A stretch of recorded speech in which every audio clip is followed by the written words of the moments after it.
Welcome to a peaceful journey through the most calming and fascinating facts about winter. Let yourself sink deeper into comfort as we explore the gentle science and soothing mysteries of the coldest season.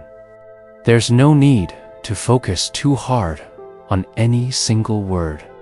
Just let the information wash over you like soft snowfall. Each fact, a delicate flake that melts away any tension you might be holding. Winter is the quietest season on Earth. When snow falls, it actually absorbs sound waves, creating a blanket of silence across the landscape. Each snowflake acts like a tiny sound barrier, trapping noise between its crystalline branches. This is why a fresh snowfall makes the world feel so hushed and peaceful. The effect is most powerful with light, fluffy snow that hasn't been compressed. Scientists have measured this phenomenon and found that fresh snow can reduce ambient noise by up to 60%. Imagine walking through a forest after snowfall, your footsteps muffled. The usual rustling of leaves replaced by pure, soft silence. Even your breathing seems quieter. This natural soundproofing is one of winter's most generous gifts to anyone seeking calm. No two snowflakes are exactly alike, but they all follow the same basic hexagonal pattern. This happens because of the molecular structure of ice crystals, which arrange themselves in six-sided formations as water freezes. The journey of a snowflake from cloud to ground takes about an hour, and during that time, it passes through different temperatures and humidity levels that shape its final form. Each tiny variation in the atmosphere creates a unique design. Some snowflakes are simple hexagonal plates, flat and delicate. Others develop elaborate branches that extend outward like the arms of a microscopic winter tree. The most complex snowflakes form when they tumble through clouds with just the right combination of temperature and moisture. These conditions create what are called stellar dendrites, the classic snowflake shape that appears on holiday decorations. But even among stellar dendrites, no two are identical. The possibilities are so vast that it's statistically impossible for nature to repeat the same design twice. Isn't that remarkable? Every snowflake that has ever fallen has been an unrepeatable work of art. Winter darkness helps your body produce more melatonin, the hormone that regulates sleep. As daylight hours shorten, your brain naturally increases melatonin production, which is why you might feel more inclined to rest during winter months. This isn't laziness or a problem to fix. It's your body responding appropriately to the season's rhythms. Before electric lights, humans followed these natural cycles more closely, sleeping longer during winter and rising with the sun. Your desire for extra sleep in winter is perfectly normal and healthy. The longer darkness gives your pineal gland more time to release melatonin without interruption from light. Even dim light can suppress melatonin production, which is why winter's extended darkness is so supportive of deep, restorative sleep. Traditional cultures recognize this and structured their activities around seasonal light patterns. Winter was a time for indoor crafts, storytelling, and rest. The modern world's constant artificial light disrupts these ancient rhythms. But winter still offers a natural invitation to slow down and sleep more deeply. Bears don't actually hibernate in the strictest sense. They enter a state called torpor, which is lighter than true hibernation. During torpor, a bear's heart rate drops from about 40 beats per minute to just 8. Their body temperature decreases by only a few degrees, much less than animals in true hibernation. This allows them to wake up if disturbed or if they need to relocate their den. Mother bears even give birth during this state and nurse their cubs without fully waking. The cubs are born incredibly tiny, weighing less than a pound, and they grow by nursing on their mother's rich milk throughout the winter. The mother bear doesn't eat, drink, or eliminate waste for months, yet her body recycles everything internally. She loses weight, but stays healthy enough to nurse her young. When spring arrives and they emerge from the den, the cubs have grown dramatically and are ready to explore their world. The mother is hungry and immediately begins foraging to replenish her reserves. This remarkable adaptation allows bears to survive in climates where food becomes scarce for months at a time. Ice forms in fascinating patterns on windows because of the way water molecules bond together as they freeze. When humid air meets cold glass, water vapor condenses and begins to crystallize. The patterns that emerge depend on temperature, humidity, and any microscopic imperfections on the glass surface. These tiny flaws act as starting points for ice crystals, which then grow outward in branching formations called ice ferns or frost flowers. The process is similar to how snowflakes form in the atmosphere, but because it happens on a flat surface, the patterns spread in 2 dimensions rather than 3. Each frost pattern is unique, created by the specific conditions of that moment. In older times, before double-pane windows, people would wake to find elaborate frost gardens covering their windows. These natural artworks would last until the room warmed up or sunlight hit the glass directly.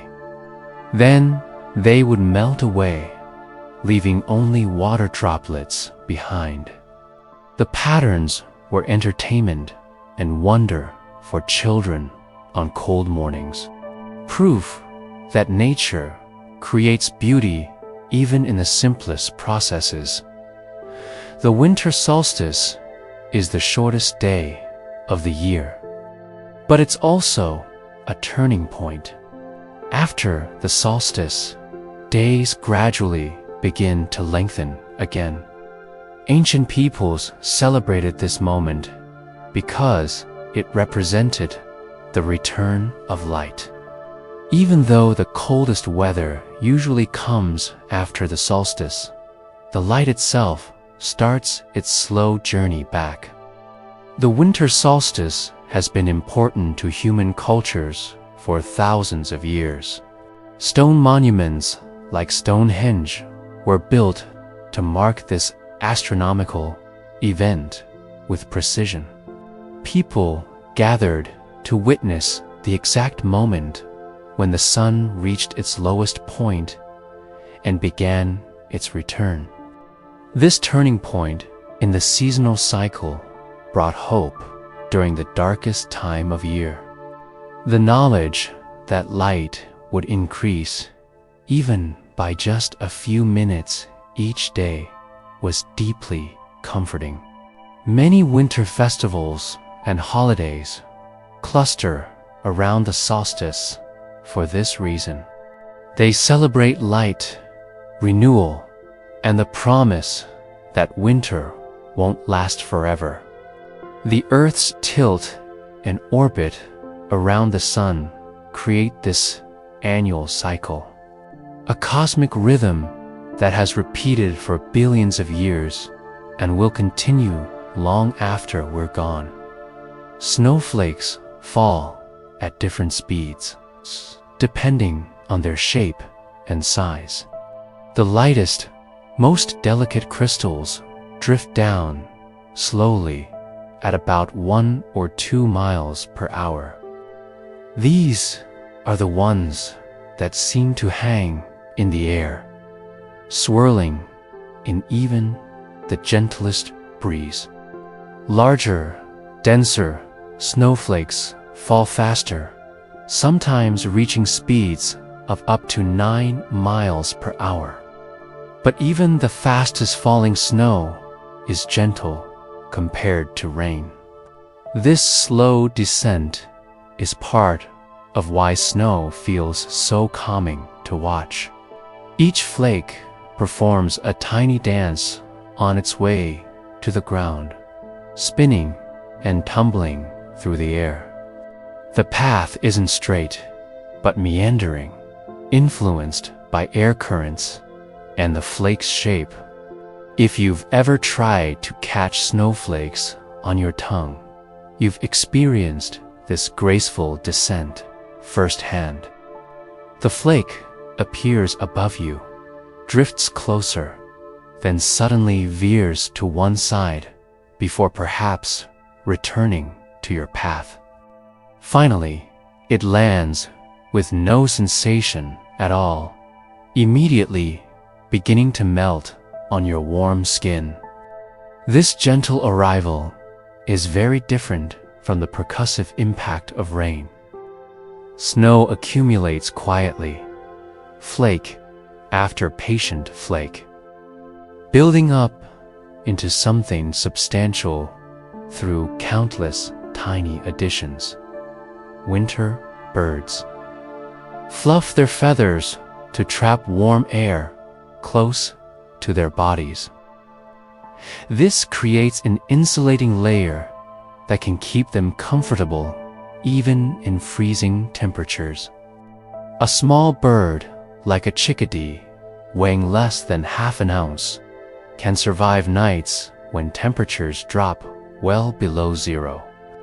They achieve this through a combination of behavioral and physiological adaptations. As evening approaches, chickadees eat as much as possible, storing energy for the long, cold night ahead. Then they find a sheltered spot, perhaps in a tree cavity or dense, evergreen branches. They fluff their feathers out to maximum volume, sometimes appearing nearly spherical. This posture minimizes heat loss. During the night, they enter a state of controlled hypothermia, allowing their body temperature to drop by several degrees. This reduces the energy needed to maintain warmth. Despite weighing so little and having such a high surface area-to volume ratio, which usually means rapid heat loss, these tiny birds make it through night after frozen night. In the morning, they emerge from their shelter and immediately begin foraging again. Their survival is a testament to the remarkable adaptations that allow life to persist through winter's challenges.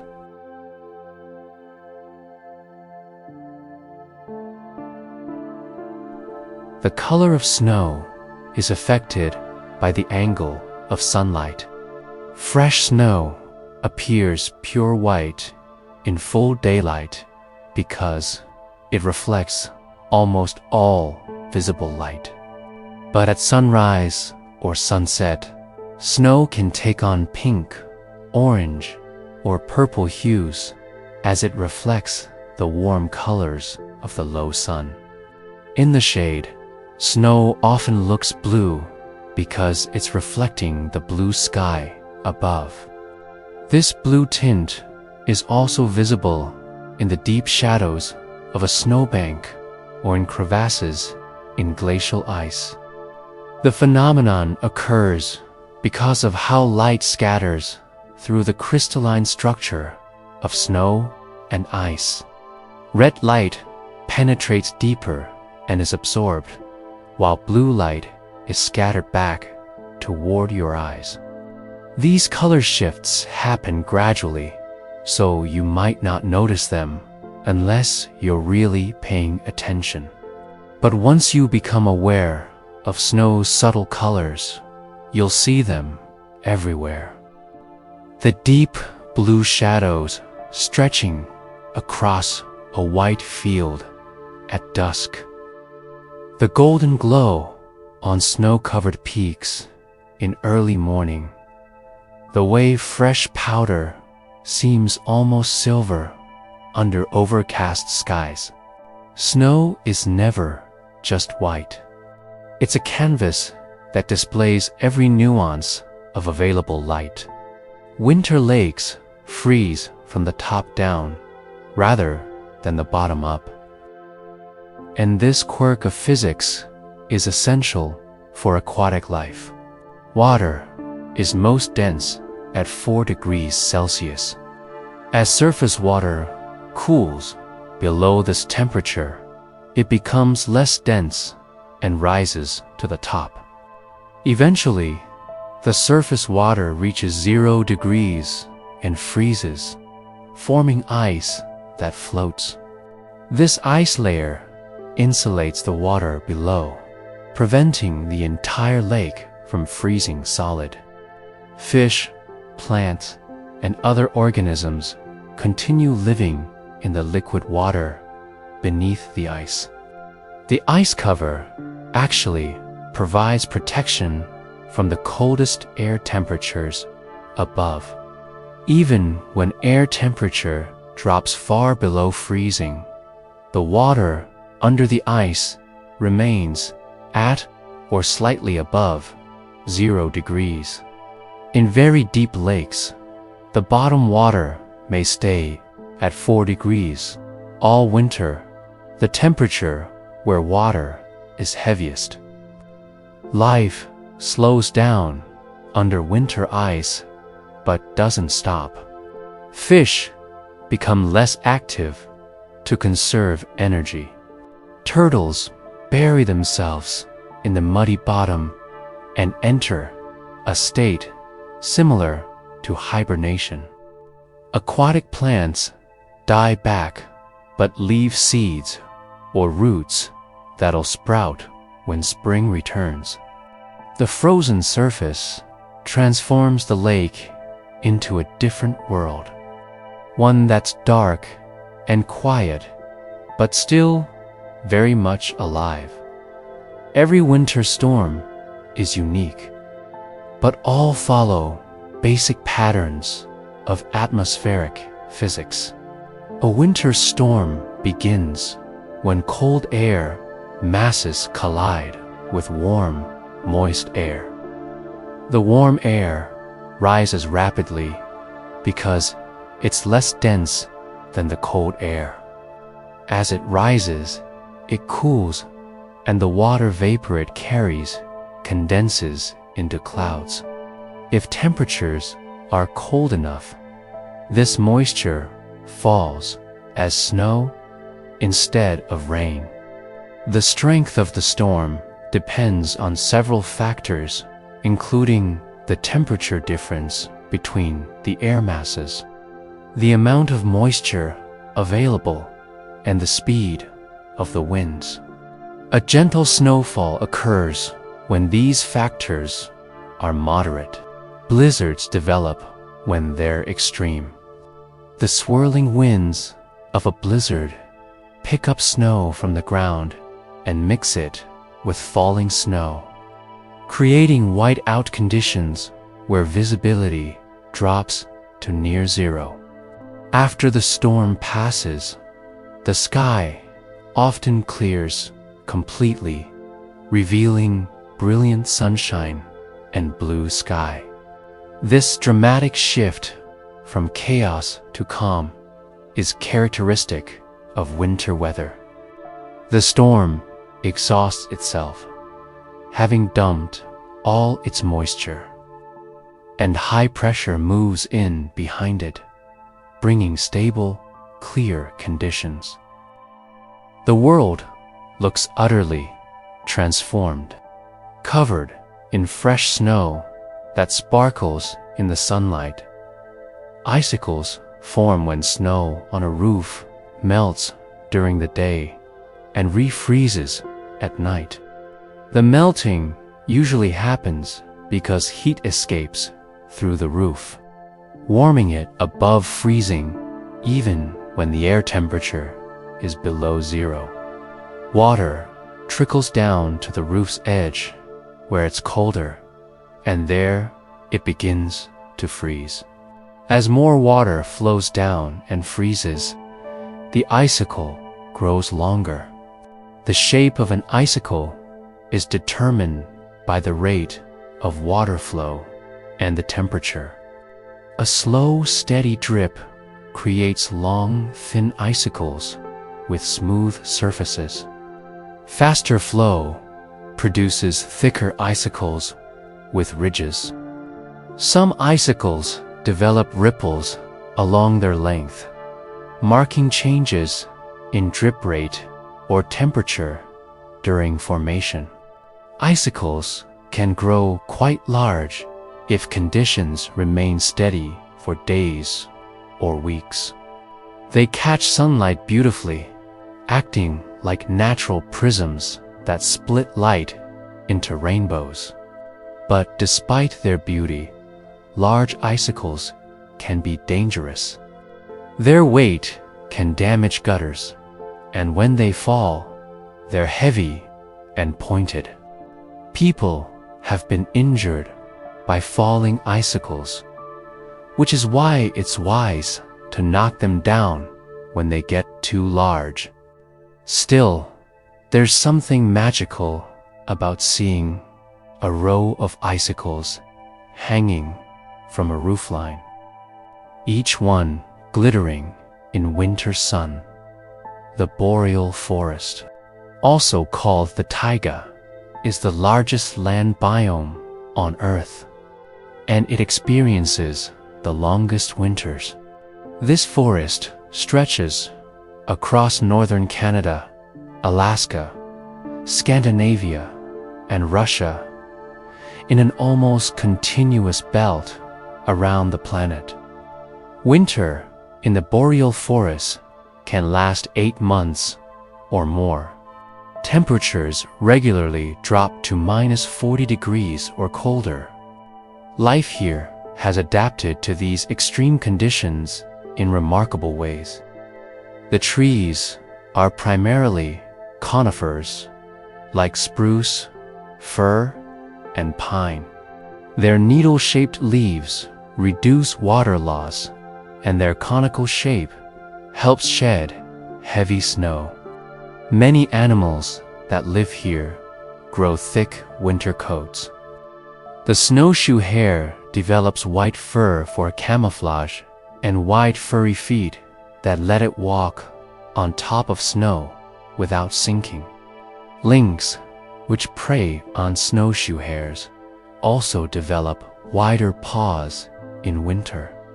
This creates a sort of arms race where both predator and prey become better adapted to winter conditions. The boreal forest is quiet in winter, but it's not silent. If you stand still long enough, you might hear a raven calling, or the crack of a tree trunk contracting in the cold, or the whisper of snow sliding off branches. Ancient people noticed patterns in winter skies that we still recognize today. The constellation Orion is most prominent in winter, rising in the east as darkness falls. Its distinctive belt of 3 stars is easy to spot. And from there, you can find the bright stars, Betelgeuse and Rigel, that mark the hunter's shoulder and foot. Orion was important to many cultures. Greek mythology portrayed him as a great hunter, which seems fitting for a constellation that appears during the hunting season. The ancient Egyptians associated Orion with Osiris, god of the afterlife. Indigenous peoples of North America had their own stories about these stars, often seeing different patterns than the Greeks did. But regardless of the stories, people throughout history looked up at winter stars and found meaning, navigation, and entertainment. The stars appear brighter in winter for several reasons. Cold air holds less moisture than warm air, so there's less water vapor to scatter light. Also, winter nights are longer, giving more time for dark adaptation, and some of the sky's brightest stars happen to be most visible during winter months. Sirius, the brightest star in the night sky, is high overhead in winter. These stellar beacons have guided travelers, marked the passage of time, and reminded people of their place in the vast cosmos. Ice crystals in the atmosphere create optical phenomena like sundogs and halos. Sundogs appear as bright spots on either side of the sun, sometimes showing rainbow colors. They occur when sunlight passes through flat, hexagonal ice crystals in high, thin clouds. The crystals act like prisms, bending light at specific angles. When millions of these crystals are aligned horizontally as they drift through the air, they create the twin bright spots that flank the sun. A complete ring around the sun, called a 22-degree halo, forms when ice crystals are randomly oriented. The light is refracted through the crystals at a consistent angle, creating a perfect circle. These atmospheric displays are more common in winter because that's when ice crystal clouds are most prevalent. Ancient people interpreted sundogs as omens or messages from the divine. Today we understand the physics behind them, but they're no less beautiful for being explained. Seeing a sundog or halo is still a moment of wonder, a reminder that the atmosphere is full of tiny ice crystals, catching and bending light in precise, geometric patterns. Trees go dormant in winter, but they don't die. As autumn progresses, deciduous trees gradually shut down their active processes. They stop producing chlorophyll, which is why leaves change color and fall. The tree withdraws nutrients from its leaves before dropping them, storing those resources in its trunk and roots. This is a survival strategy. Keeping leaves over winter would be costly and dangerous. Heavy snow and ice would break branches, and frozen leaves would be damaged beyond repair. So the tree lets them go, entering a state of dormancy that resembles sleep. Evergreen trees keep their needles because those needles are adapted to survive freezing. Their small surface area reduces water loss, and they contain chemicals that act like antifreeze. But even evergreens slow their growth.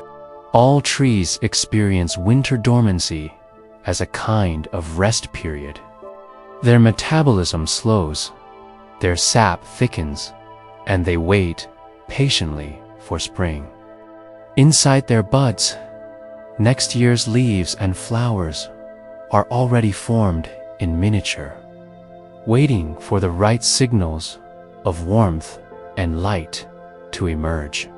This cycle of growth and dormancy has repeated for millions of years, far longer than humans have existed. Each tree that survives winter adds another ring to its trunk, a record of time passed and seasons endured.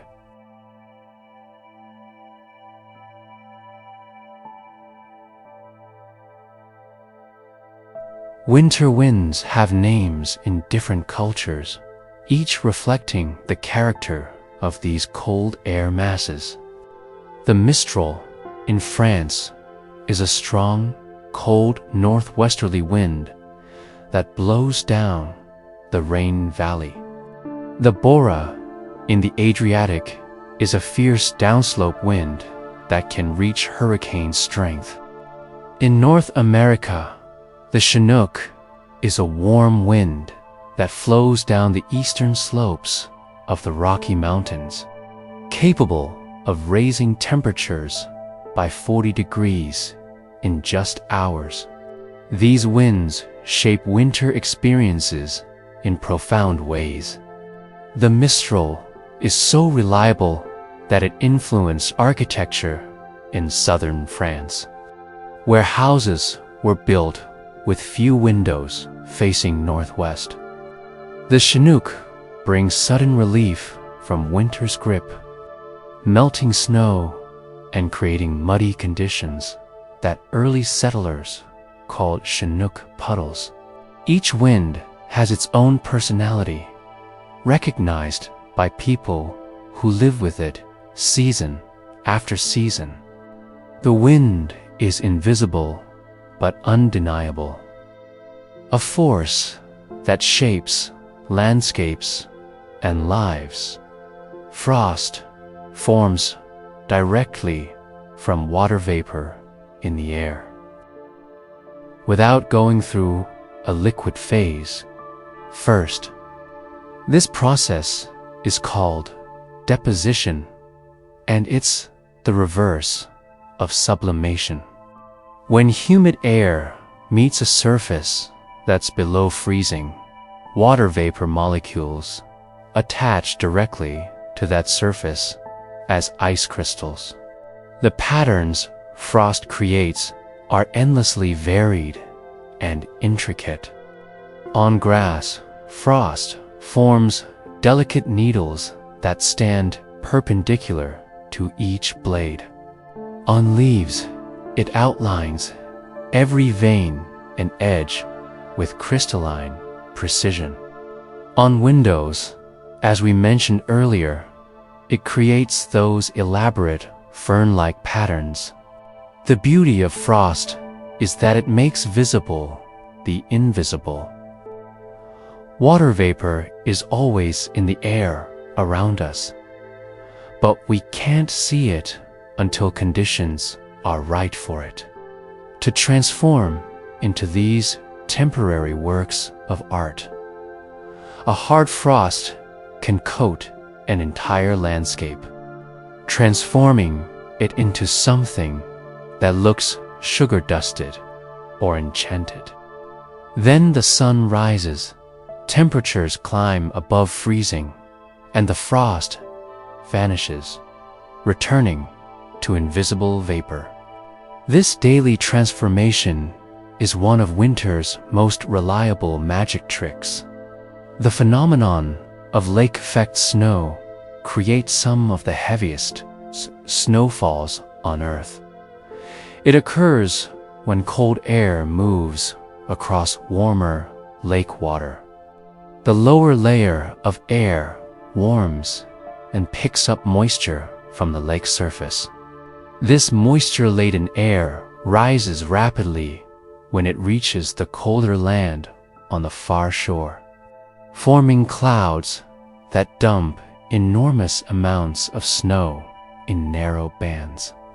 Cities on the eastern shores of the Great Lakes are famous for lake effect snow.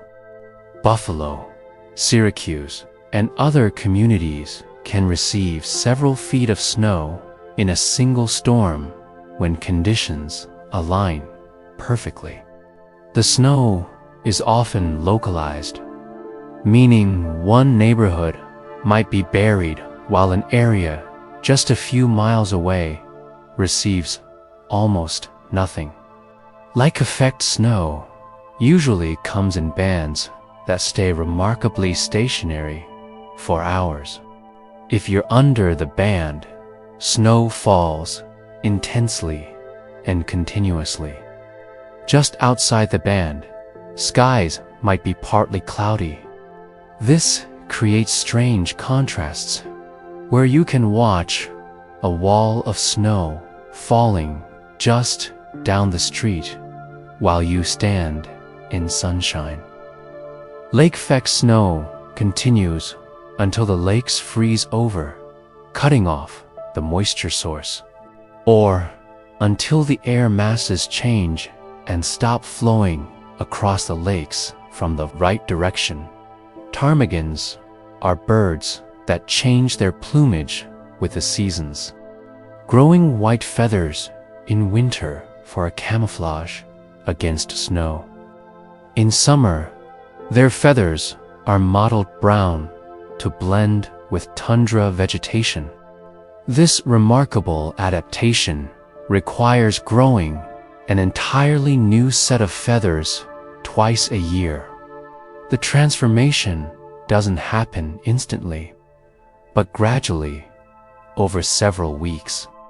During the transition, the ptarmigan is patchwork of white and brown, not perfectly camouflaged in either snow or bare ground.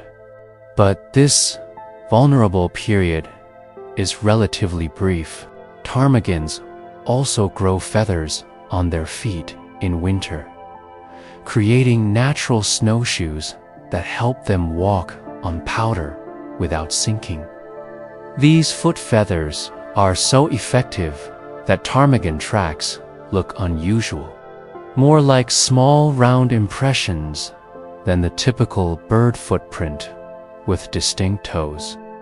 Ptarmigans survive winter by eating buds, twigs, and catkons from willow and birch shrubs. They can digest food that many other animals can't, extracting nutrition from woody plant material. At night and during storms, ptarmigans burrow into snow for shelter. The snow provides insulation, creating a space that's much warmer than the outside air. Inside their snow cave, safe from wind and hidden from predators, ptarmigans wait out the worst of winter's weather.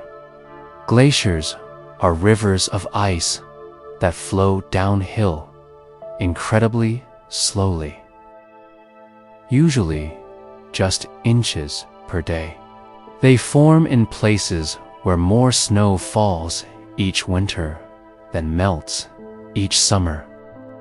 Over many years, the accumulated snow compresses into dense ice.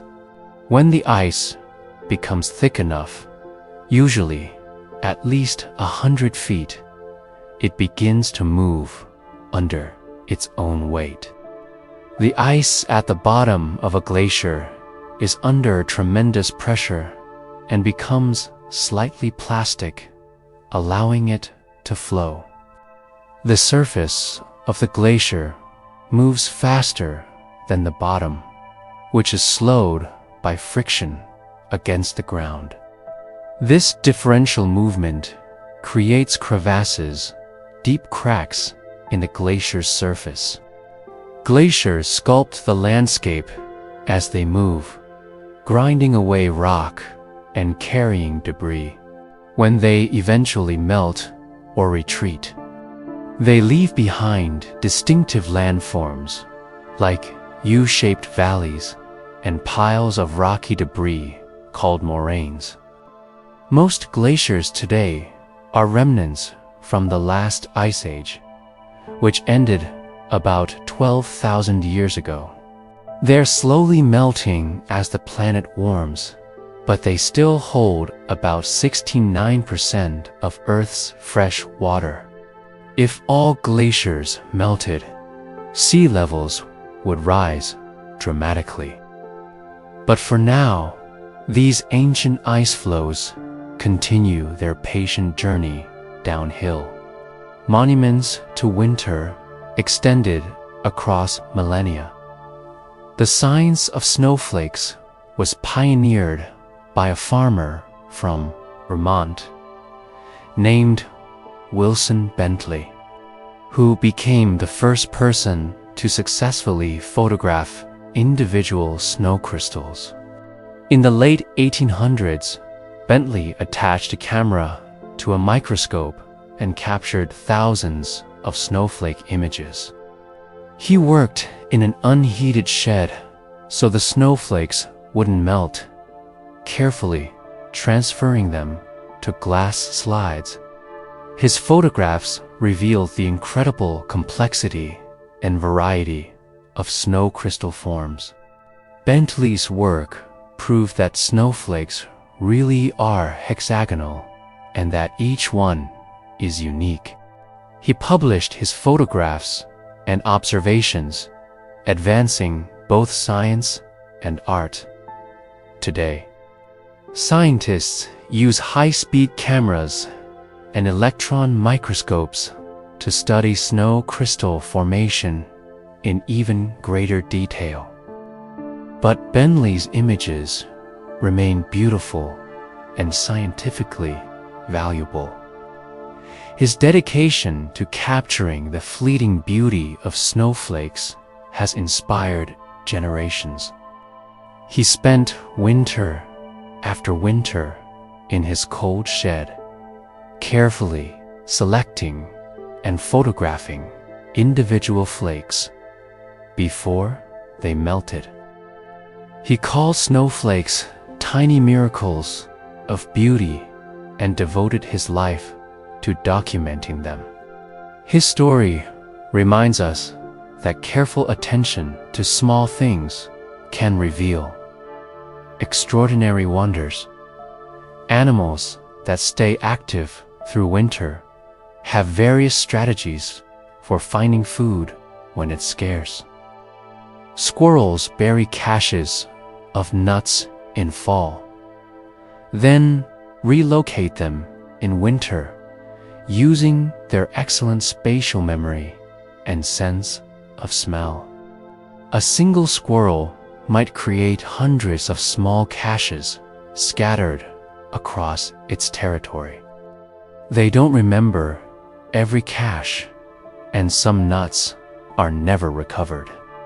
These forgotten seeds sometimes grow into new trees, making squirrels important for forest regeneration. Deer switch to browsing on twigs and bark when herbaceous plants die back. Their digestive system adapts to process this woody material. Though it provides less nutrition than summer food. Deer lose weight over winter and survive by reducing their activity level to conserve energy. Foxes hunt for small mammals like voles and mice that remain active under the snow. A fox will listen intently, pinpoint prey moving beneath the surface, then leap high and pounce down through the snow to catch it. This hunting technique is called mousing, and it's fascinating to watch. The fox springs up almost vertically, sometimes 3 feet in the air, then dives nose first into the snow. Often they come up empty, but successful hunts provide enough energy to keep trying. Each winter animal has found its niche, a way to extract resources from a season that seems barren. The northern lights, or aurora borealis, are more visible during winter months, partly because the nights are longer and darker. These shimmering curtains of light are caused by particles from the sun colliding with gases in Earth's upper atmosphere. The sun constantly emits a stream of charged particles called the solar wind. When these particles reach Earth, our planet's magnetic field guides them toward the poles. As they collide with oxygen and nitrogen molecules high in the atmosphere, they cause those molecules to glow, creating the aurora. Oxygen produces green and red light, while nitrogen creates blue and purple hues. The lights appear to dance and shimmer because the solar wind is turbulent and Earth's magnetic field fluctuates. Indigenous peoples of the Arctic have many stories about the northern lights.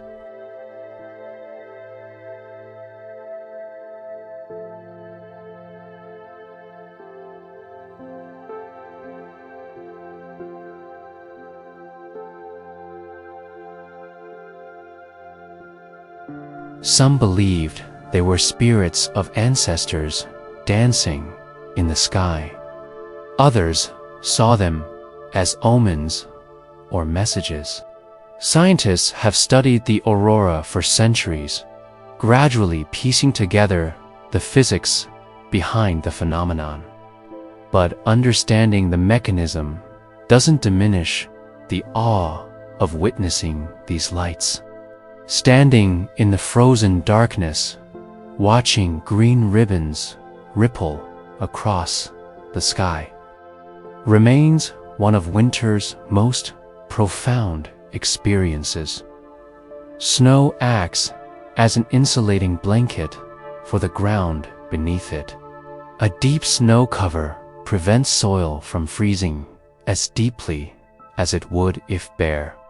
This insulation is crucial for plants and animals. Plant roots survive better under snow. Small mammals, like voles, create tunnel systems in the space between snow and ground, called the subnevian zone. In this hidden world, temperatures stay relatively constant, near freezing, much warmer than the air above. The snow roof blocks wind and traps heat radiating up from the ground. Voles and mice spend winter in this twilight zone, protected from both cold and most predators. They continue to feed on seeds and plant material, maintaining tunnel systems that can extend across large areas. For them, winter is a time of safety and plenty, lived entirely out of sight. The subnivean zone collapses when snow melts in spring, but while it exists, it's a complete ecosystem. Other animals sometimes access these spaces too. Weasels are thin enough to follow voles through their tunnels. Foxes and coyotes try to break through from above. But the snow provides real protection, and many small mammals survive winter only because of this insulating layer. The cold preservation effect of winter has been used by humans for thousands of years.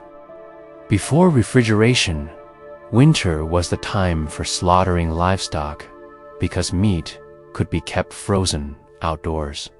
Root cellars stayed cool, but not freezing, preserving vegetables through the winter months.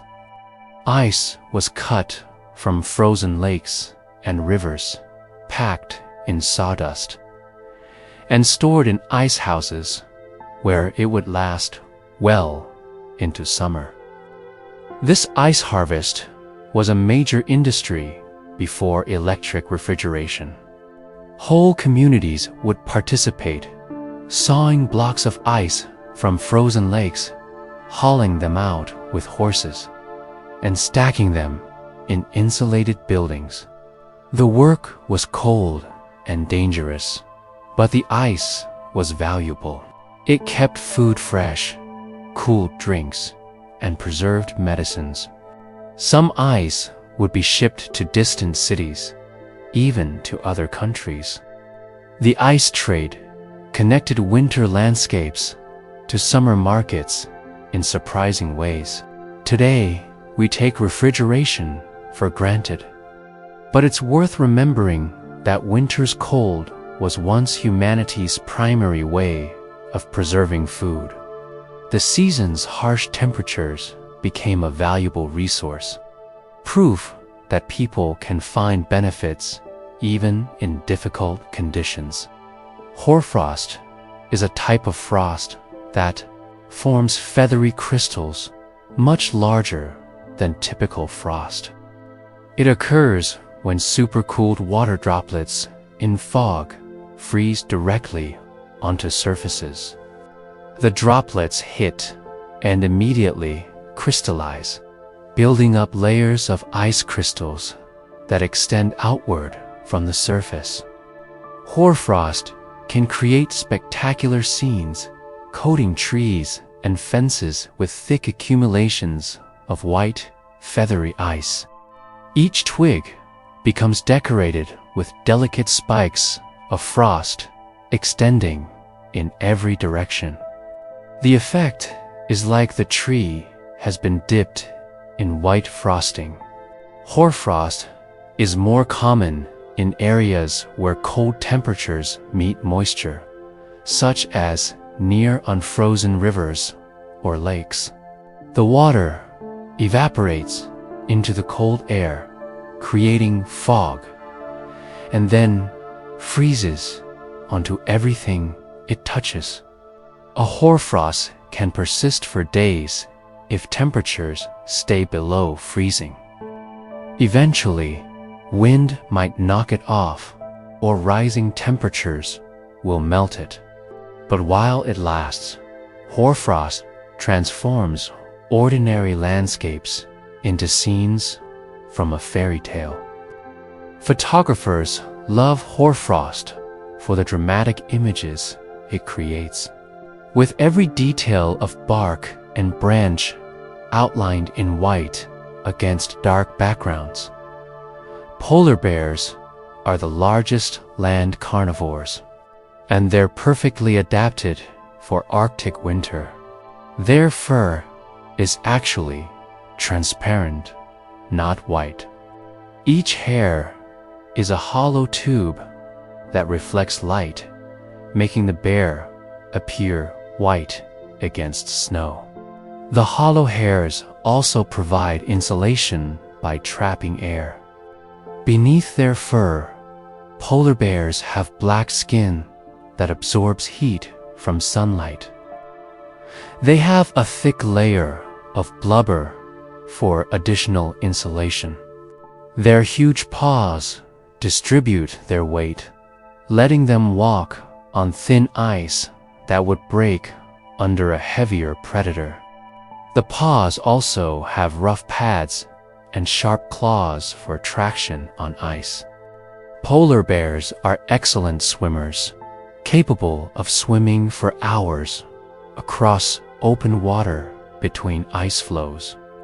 They hunt primarily on sea ice, waiting by breathing holes for seals to surface.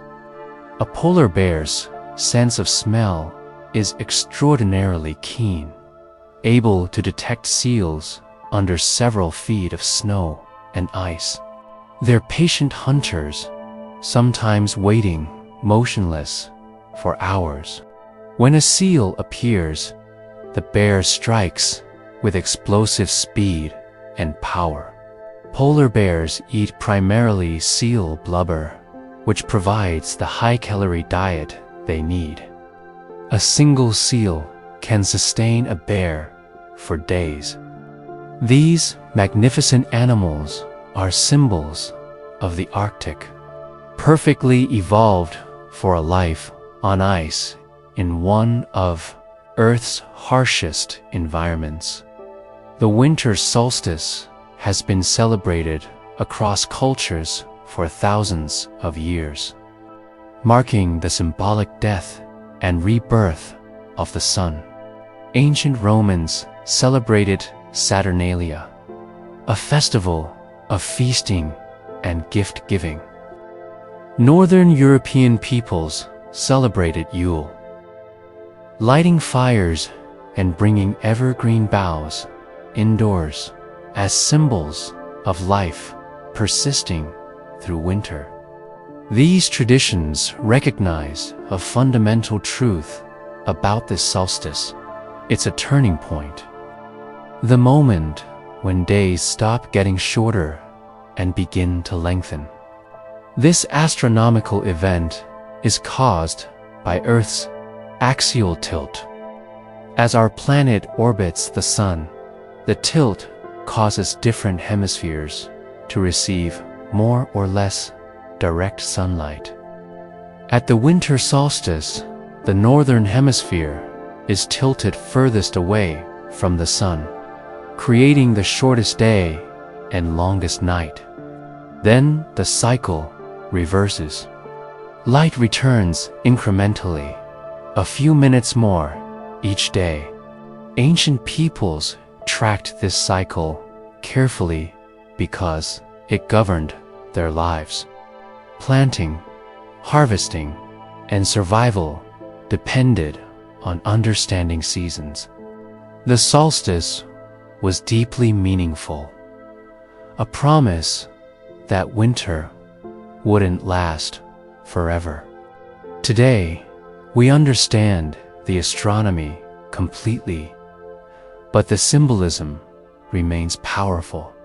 The darkest moment contains the seed of returning light. Snow. Geese migrate in massive flocks that can number in the tens of thousands.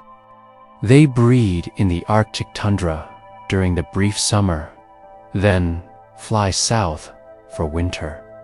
Their migration routes span thousands of miles, from the Arctic to coastal marshes in the southern United States and Mexico. These migrations are timed carefully. Snow geese must leave their breeding grounds before they become icebound. But they can't leave too early, or they won't have finished raising their young. They travel in huge V-shaped formations that reduce wind resistance, allowing birds in the back to draft off those in front. The lead position is demanding, so birds take turns at the front. Snow geese navigate using multiple cues, including the sun, stars, Earth's magnetic field and visual landmarks. Juvenile birds making their first migration learn the route by following experienced adults. The flocks stop at traditional staging areas where they rest and feed, building energy reserves for the next leg of the journey. When thousands of snow geese take flight simultaneously, the sound is overwhelming, a rushing roar of wings and calls. Seeing a massive flock against a winter sky is unforgettable. A reminder that migration is one of nature's great journeys, connecting summer and winter grounds in an ancient rhythm. Asterisk, winter rain falling on frozen ground creates ice storms, one of winter's most beautiful and destructive phenomena. The rain is liquid when it falls because the air temperature is above freezing. But when it hits ground, trees, or power lines that are below freezing, it instantly forms a coating of ice. This ice builds up gradually, layer after layer, until everything is encased. The weight of ice can snap tree branches and bring down power lines. A severe ice storm can leave hundreds of thousands of people without electricity. Yet ice storms also create landscapes of surreal beauty. Every surface becomes glass smooth and crystal clear. Trees look like they're made of ice, each branch perfectly preserved. Sunlight through ice-coated branches creates a dazzling display of refracted light and rainbow colors. Walking after an ice storm is treacherous but magical. Everything glitters. The world sounds different too, with the tinkling of ice shifting and falling. Eventually, temperature rises or wind increases, and the ice begins to fall, littering the ground with clear shards. The storm's artistry is temporary, lasting only until conditions change. But while it persists, an ice storm transforms the ordinary world into something from a dream. The freeze-thaw cycle of winter affects landscapes in fundamental ways. When water seeps into cracks in rock and then freezes, it expands with tremendous force. This expansion gradually widens the cracks, eventually splitting the rock.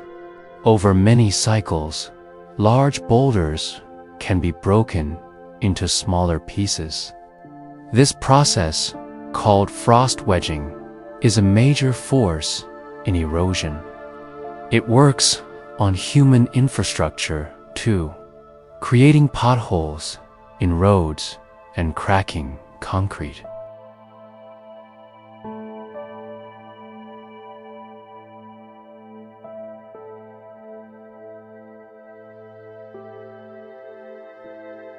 Ancient civilizations quarried stone by taking advantage of this process, drilling holes in rock faces, filling them with water, and waiting for winter to split the stone along desired lines.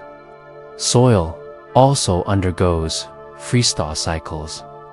When soil water freezes, it expands and lifts the surface slightly, a process called frost heave. Frost heave can damage foundations and push rocks upward through soil. Farmers see rocks appear in fields year after year because frost heave gradually moves them toward the surface.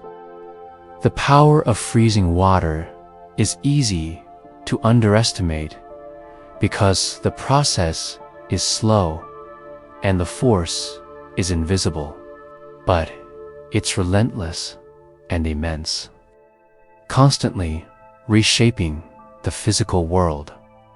Winter constellations wheel across the sky in predictable patterns that have guided travelers for millennia. The Big Dipper, part of the constellation Ursa Major, circles around the North Star throughout the year, but it's positioned differently in winter than in summer. Cassiopeia, the W-shaped constellation, sits on the opposite side of the North Star from the Big Dipper. These circumpolar constellations never set below the horizon for observers in northern latitudes. They're visible year-round, but they're especially prominent during long winter nights. The North Star itself, Polaris, has been crucial for navigation because it marks true north with remarkable accuracy. It's not the brightest star in the sky, but its position makes it invaluable. Sailors, explorers, and escaped slaves following the Underground Railroad all used Polaris to find their way. The star's steadfast position is due to its alignment with Earth's rotational axis. While all other stars appear to move across the sky as Earth rotates, Polaris remains nearly fixed. This reliability has made it a symbol of constancy and guidance. Throughout human history, avalanches are rivers of snow that flow downhill with devastating power. They occur when a snowpack becomes unstable, usually because of the weight of new snow, warming temperatures, or the collapse of a weak layer within the snowpack. Snow accumulates in layers throughout the winter, and each layer has different properties depending on the conditions when it fell.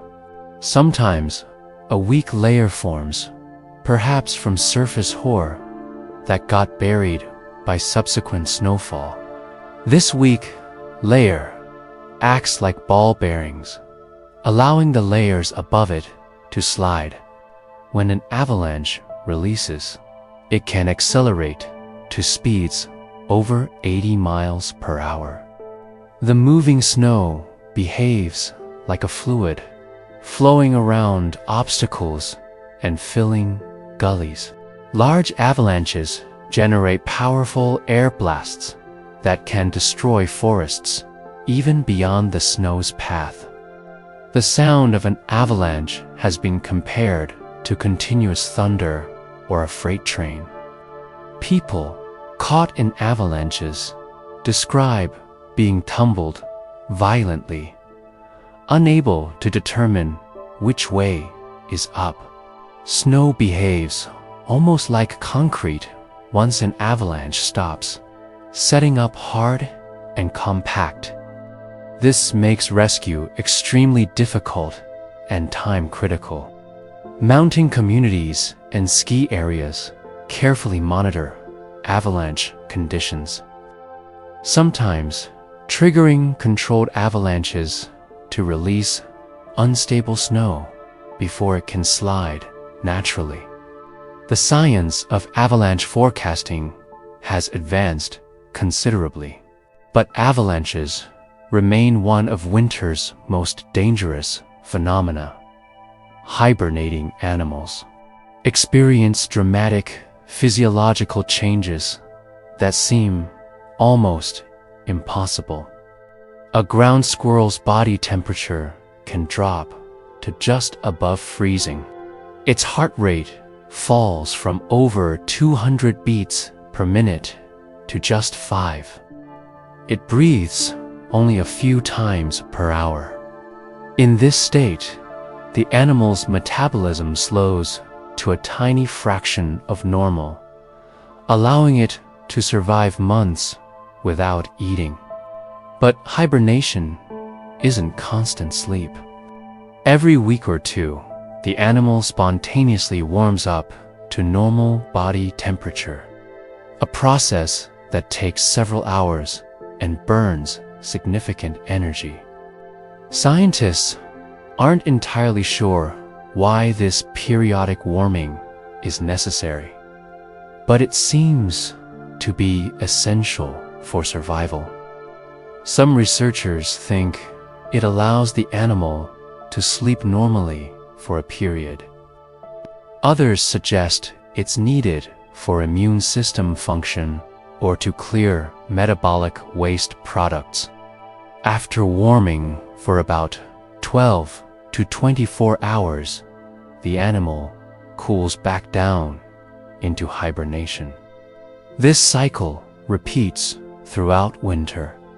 Remarkably, hibernating animals lose surprisingly little muscle mass despite months of inactivity. They've evolved mechanisms to prevent muscle breakdown that researchers hope to understand and perhaps apply to human medicine. Hibernation represents an extreme solution to winter's challenges, pushing mammalian physiology to its absolute limits. The quality of winter light differs from other seasons in ways that photographers and artists have long appreciated. Winter sun stays low in the sky even at midday, creating long shadows and warm, directional light. This low angle means sunlight travels through more atmosphere before reaching Earth's surface, which scatters blue light and allows warm colors to dominate. The effect is subtle but distinct. Winter afternoon light has a golden quality that makes snow glow and brings out textures in bark and branches. This light is often called the golden hour, though in winter it can last much longer than an hour. Clear winter air also contributes to light quality. Cold air holds less moisture and particulates, resulting in exceptional clarity. Distant mountains appear sharper and closer than they would in summer haze. Stars are brighter and more numerous. The combination of long nights, clear air, and low sun angle makes winter prime time for certain types of photography. Landscape photographers often prefer winter light for its dramatic quality and the way it reveals form and texture. The season's light is softer, yet somehow more defined, creating images with depth and atmosphere that are difficult to achieve at other times of year. Permafrost is ground that remains frozen for at least 2 consecutive years, and it covers about 15% of land in the northern hemisphere.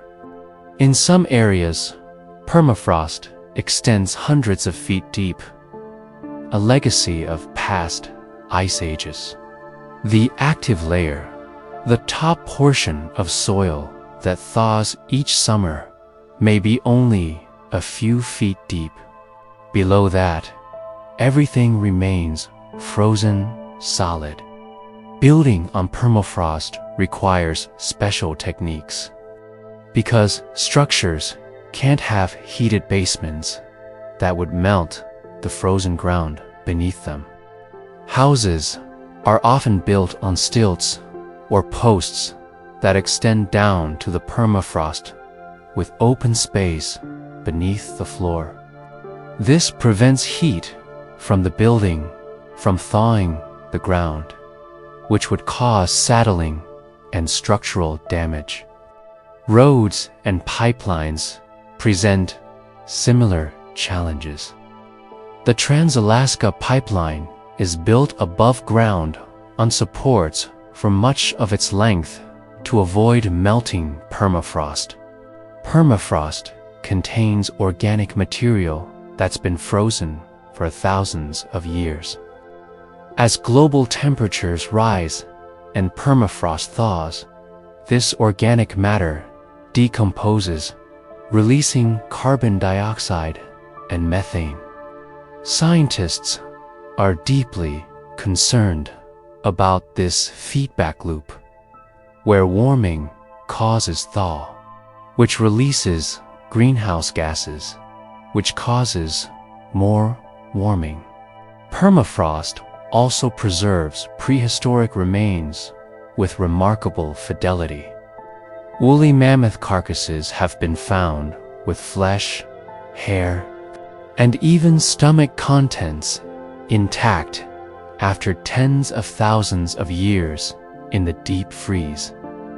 Winter festivals around the world celebrate the season rather than merely enduring it.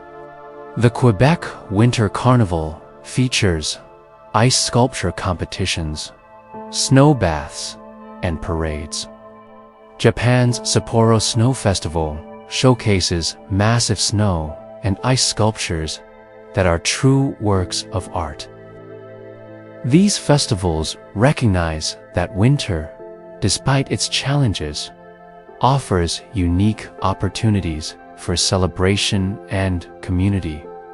People gather specifically because it's cold and snowy, making those conditions part of the festivities rather than obstacles to overcome.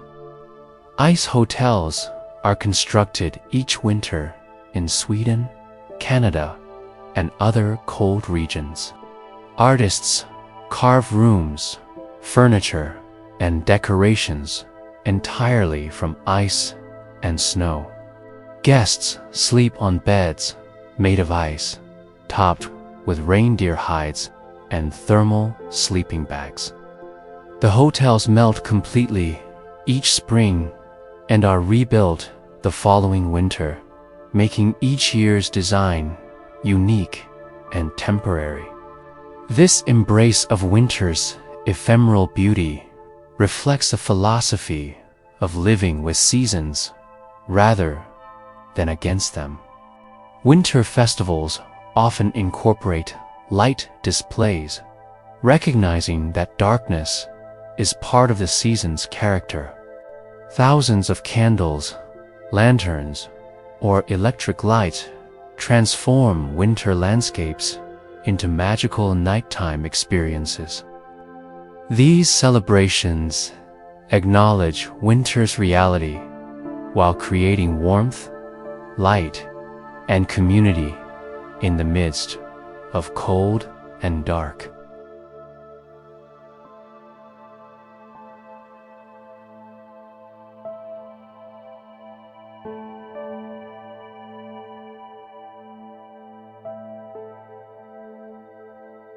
The formation of sea ice is different from lake or river ice because of salt. Salt water freezes at a lower temperature than fresh water, around 28 degrees Fahrenheit instead of 32. As sea ice forms, most of the salt is excluded from the ice crystals, making the ice itself much fresher than the water it formed from. The rejected salt concentrates in pockets and channels within the ice, creating brine channels. These channels contain extremely salty water that remains liquid even at temperatures well below freezing. Sea ice starts as small crystals called phrasal ice that form throughout the water column, making the ocean surface appear oily or soupy. As more ice forms, these crystals consolidate into thin sheets called nilas. With continued freezing, the ice thickens into larger pans and flows. In the Arctic Ocean, ice that survives multiple summers becomes multi-year ice, growing several feet thick. This old ice is much stronger and more difficult to break through than first-year ice. Sea ice is crucial habitat for many species. Algae grow on the underside of the ice, supporting tiny crustaceans, which in turn support fish, seals, and whales. Polar bears depend on sea ice as a platform for hunting seals. As climate warms and Arctic sea ice declines, the entire ecosystem is disrupted. Snow has different properties depending on temperature and age. Fresh powder snow is fluffy and full of air, making it ideal for skiing, but difficult to build with. It doesn't pack well because the crystals haven't bonded together yet. This is the snow that creates those perfect powder days that skiers dream about, where each turn sends up clouds of weightless white. After a few days, snow crystals begin to change through a process called metamorphism.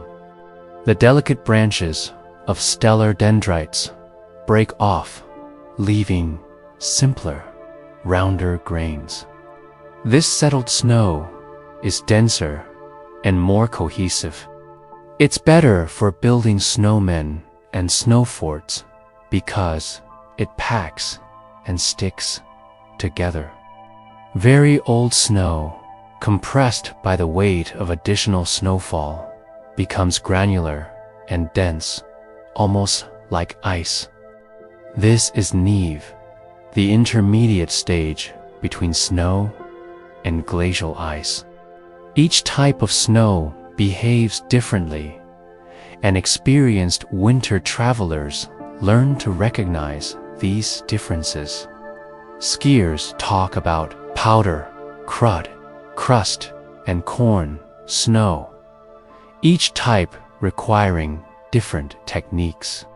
The Inuit famously have multiple words for different types of snow, reflecting the importance of these distinctions for hunting, travel, and survival. Snow isn't just snow. It's a complex material that transforms continuously from the moment it falls until it melts. Winter brings certain sounds that define the season. The crunch of footsteps on frozen snow, which varies in pitch and volume depending on temperature. Very cold, dry snow makes a distinctive squeaking sound when you walk on it. This happens because you're crushing ice crystals with each step, and extremely cold crystals shatter rather than compress.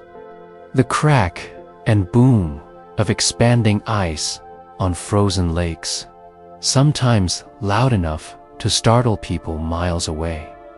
These sounds are caused by ice sheets cracking as they expand and contract with temperature changes. Splitting wood in winter has its own rhythm and tone, different from summer splitting because frozen wood fractures more cleanly. The silence after snowfall, which isn't really silence, but rather the absence of familiar sounds, absorbed by snow's acoustic properties. Wind through bare branches sounds different than wind through leaves, a whistling or moaning rather than rustling. The distant call of winter birds, crows, and ravens, whose vocalizations carry far in cold. still air. These sounds create winter's acoustic landscape as distinctive as its visual appearance. People who live with winter recognize its sounds immediately and find comfort in them. They mark the passage of time and the cycle of seasons more reliably than any calendar. Snowshoe hares are masters of winter survival and camouflage. They undergo a complete color change from brown to white as winter approaches, triggered by changing day length rather than temperature. This molt takes several weeks, with the hair becoming increasingly white as winter progresses.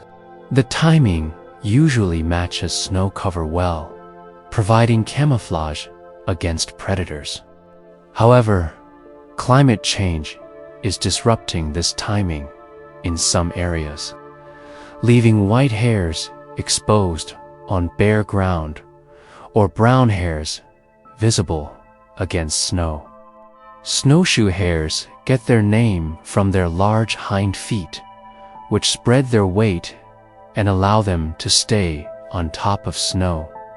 These oversized feet grow even larger in winter as fur fills in between the toes. The hares can move quickly across deep powder that would trap other animals. They're primarily nocturnal, spending days hidden in thickets and coming out at night to feed on bark, twigs, and buds.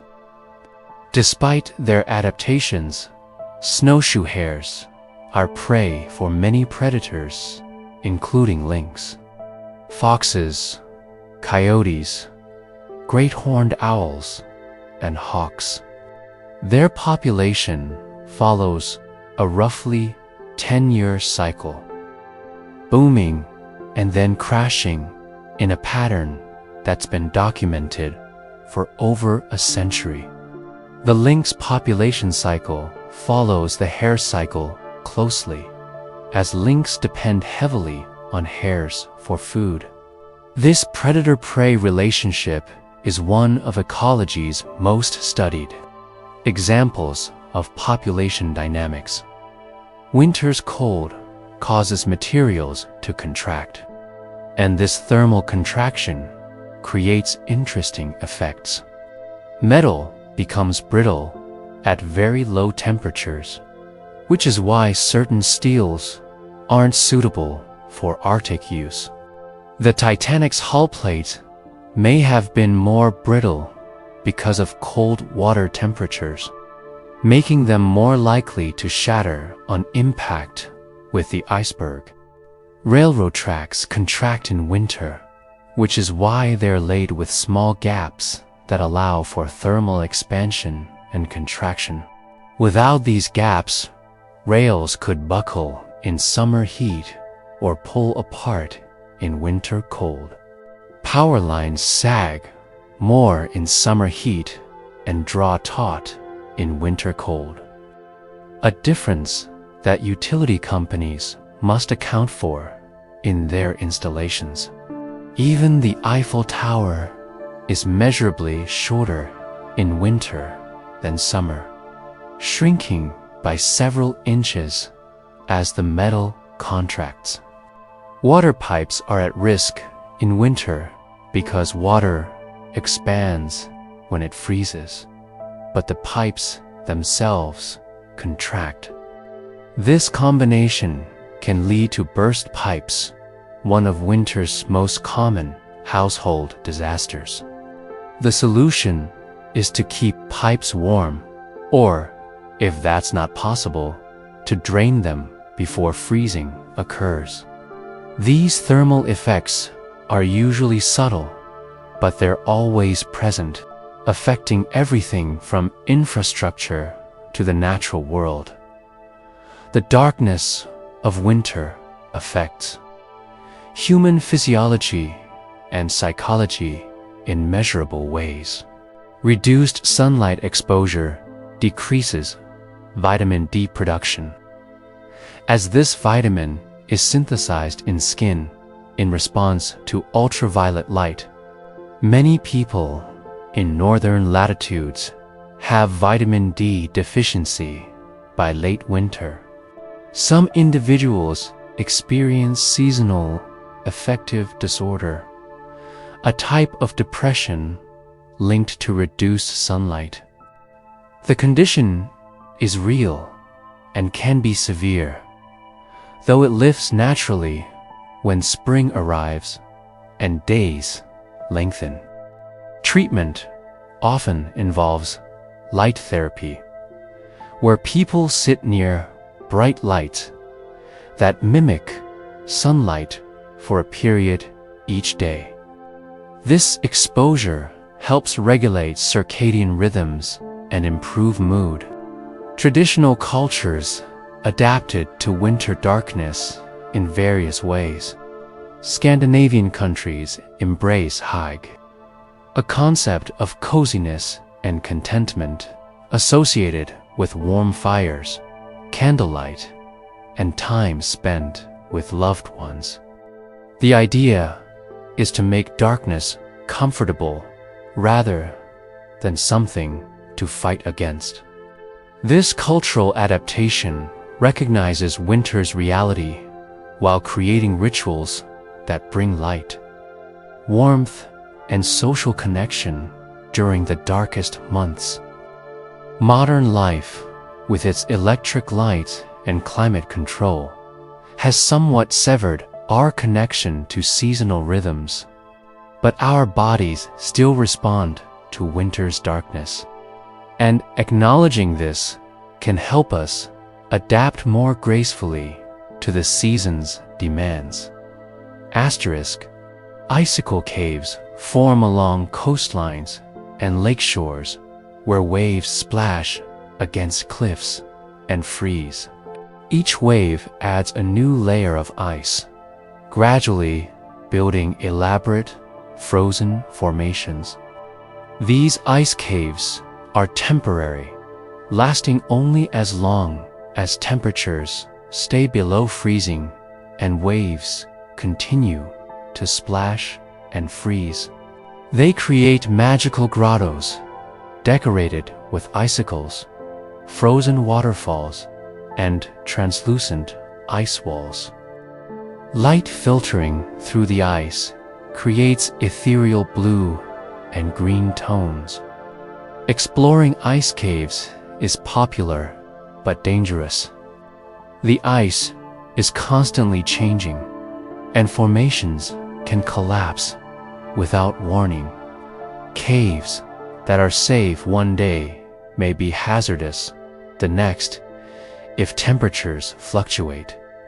Still, for those who venture carefully into these frozen spaces, the experience is unforgettable. The inside of an ice cave is a world transformed, where the familiar elements of rock, water, and light combine in extraordinary ways. The sound is muffled and strange, with water dripping and ice creaking. Your breath forms clouds that hang in the still air. Everything sparkles and gleams. These caves are reminders that winter creates as well as destroys, building temporary architecture of remarkable beauty.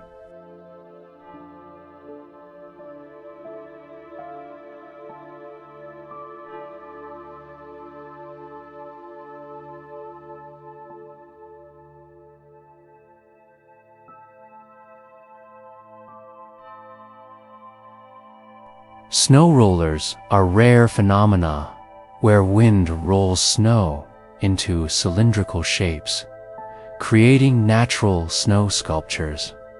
They form when conditions are precisely right. Sticky wet snow, strong wind, and a sloped surface. The wind catches a small clump of snow and begins rolling it across the surface. Unlike snowballs made by humans, snow rollers are often hollow because the inner layers are weak and blow away. They can range in size from small cylinders the size of a tennis ball to large rolls several feet across. Finding a field full of snow rollers is eerie and magical, as if invisible hands have been at work. Native American legends attributed snow rollers to ghosts or spirits. Today, we understand the meteorological conditions required, but they're still uncommon enough that many people have never seen one. The hollow center and characteristic cylindrical shape make snow rollers immediately recognizable. They're fragile and don't last long, melting or collapsing within days. But while they exist, they transform an ordinary snowy field into something mysterious and wonderful. Proof that nature constantly surprises us with its creativity. Frozen waterfalls are another of winter's spectacular transformations. As temperatures drop, flowing water gradually freezes, creating sculptures that change daily. Small streams freeze completely, their water locked in place mid-flow. Larger waterfalls develop curtains of ice while water continues to flow behind them.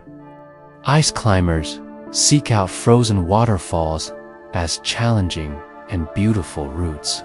Climbing frozen water requires specialized equipment and techniques, as ice is both harder and more brittle than rock. The ice's quality changes constantly with temperature, making each climb unique. A waterfall that's solid one day might be dangerously rotten the next if temperatures rise. The sound of a partially frozen waterfall is distinctive, with water rushing behind and through ice formations.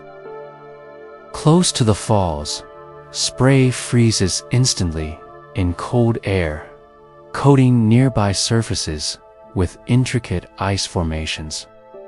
Photographers love frozen waterfalls for their dramatic appearance and the way they capture motion in stillness.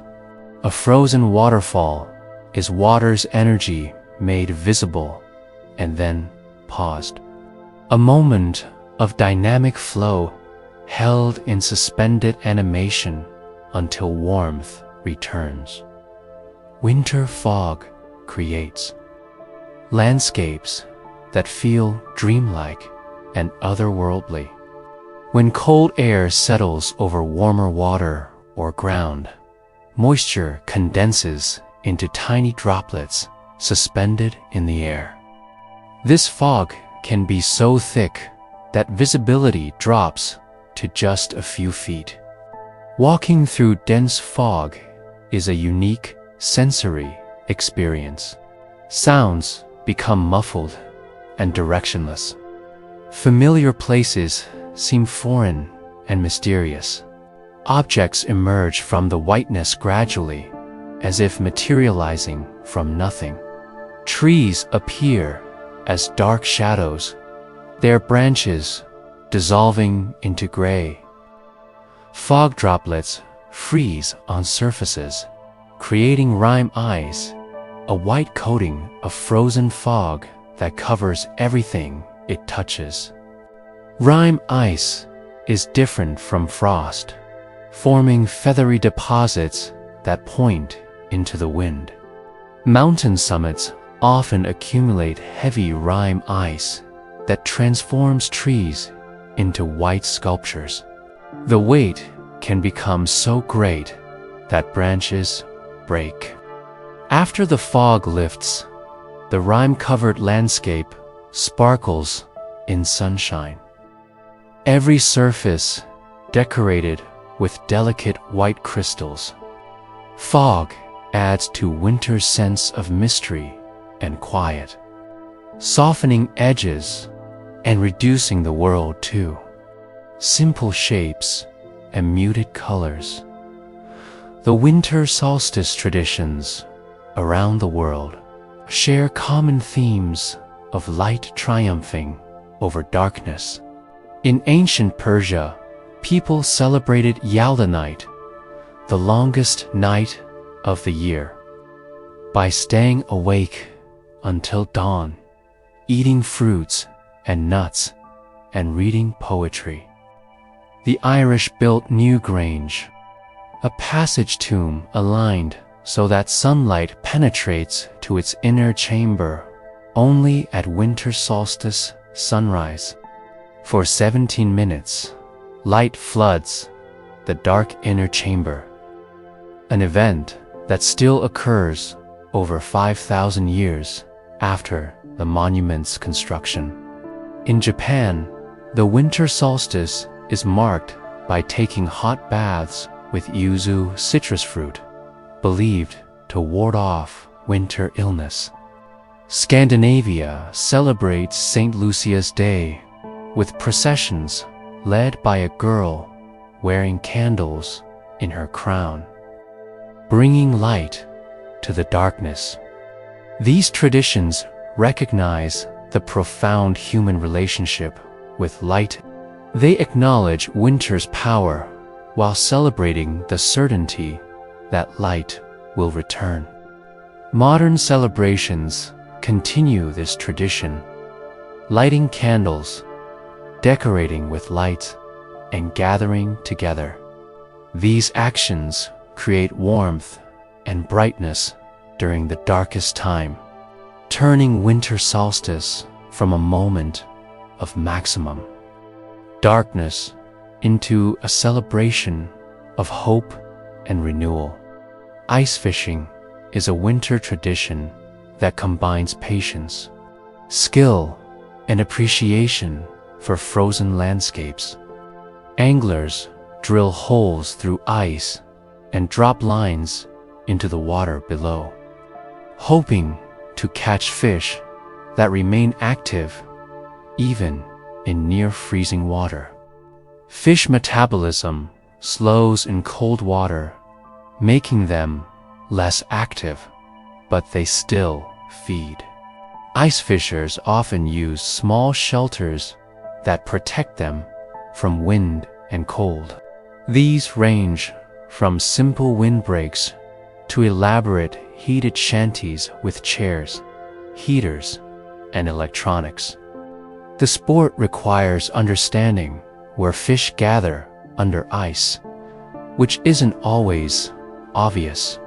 Successful ice fishers study lake topography, knowing that fish congregate near drop-offs, weed beds, and other structures. They also understand that fish behavior changes throughout winter. Early ice often provides good fishing, as fish haven't yet become lethargic from prolonged cold. Midwinter can be slower. Late ice, as waters begin to warm slightly, often produces another surge in activity. Ice fishing communities develop on popular lakes, with dozens or even hundreds of shelters dotting the ice. The scene resembles a temporary village that appears each winter and vanishes when ice melts. For participants, ice fishing is about more than catching fish. It's about being outside in winter, appreciating the season, and finding peace in the quiet rhythm of waiting. The moon appears larger and brighter in winter for several reasons. Cold air is clearer than warm air, with less moisture and particulates to scatter light. Winter's low humidity means less atmospheric distortion. The moon's path across the sky is also higher in winter than summer, similar to how the summer sun is high while the winter sun stays low. This higher path means moonlight travels through less atmosphere to reach your eyes, appearing brighter and more distinct. A full moon on a clear winter night can cast shadows and illuminate snow-covered landscapes almost like daylight. This phenomenon, sometimes called a moon shadow night, creates an ethereal atmosphere where you can see surprising detail despite the hour. Trees cast clear shadows on snow. You can walk without a flashlight. The world is rendered in shades of blue and silver, familiar yet strange. Many winter animals are active on moonlit nights, taking advantage of the extra light for hunting or foraging. Owls call across moonlit forests. Foxes hunt in fields where moon shadows pool. Winter moonlight connects us to the night sky in ways that are increasingly rare in our artificially lit world.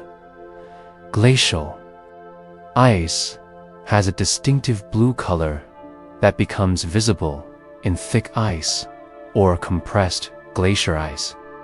This blue occurs for the same reason the sky is blue: selective scattering and absorption of light. As light penetrates ice, red wavelengths are absorbed while blue wavelengths are scattered back. The effect is only noticeable in very pure, dense ice. Glaciers that have been compressed for centuries have all the air bubbles squeezed out, creating ice so dense it appears deep blue.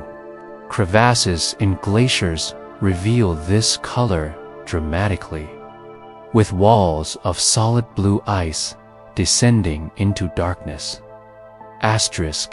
Icebergs, which are chunks of glaciers that have broken off and float in the ocean, often show this intense blue in their submerged portions or where they've recently fractured.